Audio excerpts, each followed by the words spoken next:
Hi there, this is Andrea Mowry of Drea Renee Knits, and today I'm going to be demonstrating how I like to create a vertical opening in my knitting.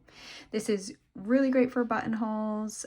Today I'm also doing it because I have a pattern called Ballerina that uses it as a little drawstring hole. So let's go ahead and get started. I went ahead and placed a locking stitch marker where I am going to be placing my vertical opening.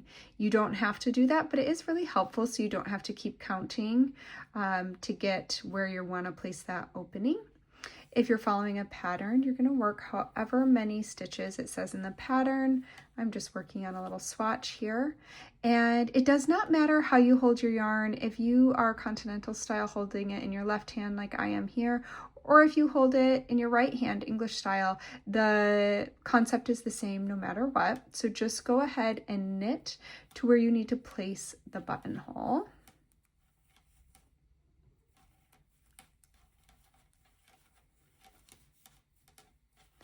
All right, so for me, that is right here. So now I'm just going to turn. So essentially all we're doing is we are going to work these two sides on either side of where we want to create the opening separate from each other, and then we'll reconnect them at the top.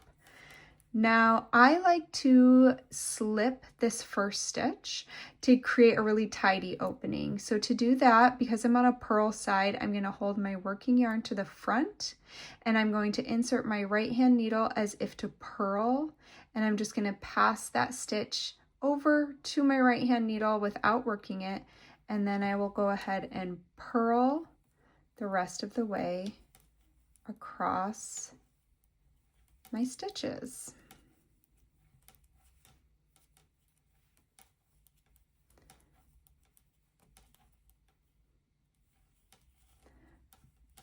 All right, I am just going to repeat those 2 rows twice more.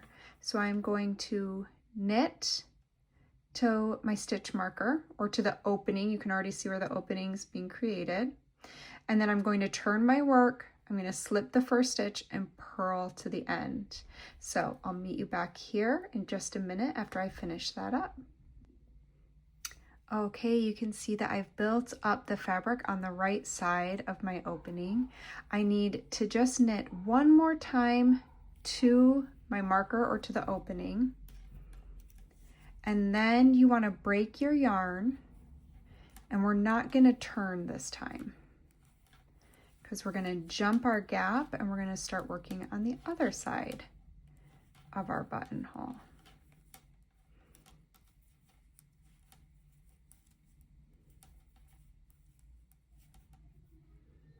I have just enough yarn for this first side. All right. So if your yarn was not already broken, you would break your yarn, leaving a little tail. And now we can just remove this marker. It's pretty obvious where our opening's going to be. And we are going to reattach our ball of yarn on the other side.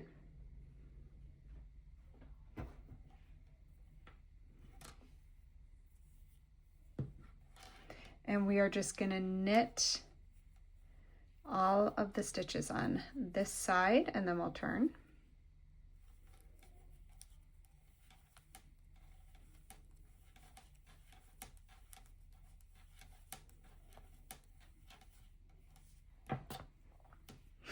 And we're going to purl back to our opening.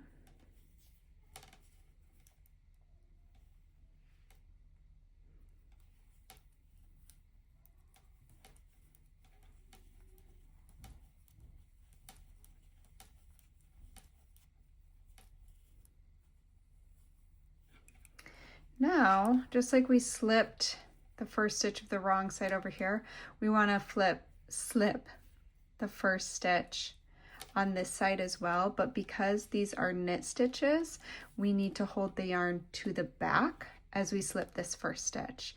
So again, just slipping it purlwise onto my right hand needle, leaving it unworked, and then I can just knit to the end. and then I will purl my way back to the opening on the wrong side. So what I want to do is make sure that I have the same amount of rows worked on either side. So I'm going to go ahead and purl, knit and purl once more, and then I'll meet you back here again. Okay, so as you can see, I have built up both sides of the opening, and now I need to reconnect these stitches. I need to purl across my stitches. If you already have and you're in the middle, that is great. That's where you're going to want your yarn to be. So let me get there as well.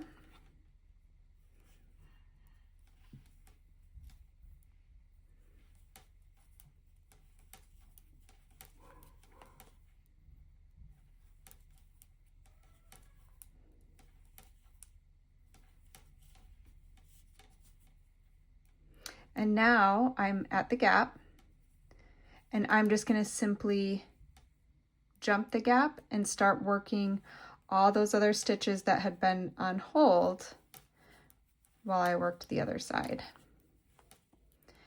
So pretty smoothly, we've just reconnected the two sides, leaving us with a really tidy little opening in the middle. Let me flip my work around. So now we have this nice little vertical opening. Again, it can be a buttonhole. We're going to use it for a drawstring. And now I'm just going to work across my whole row, and it's all cleaned up.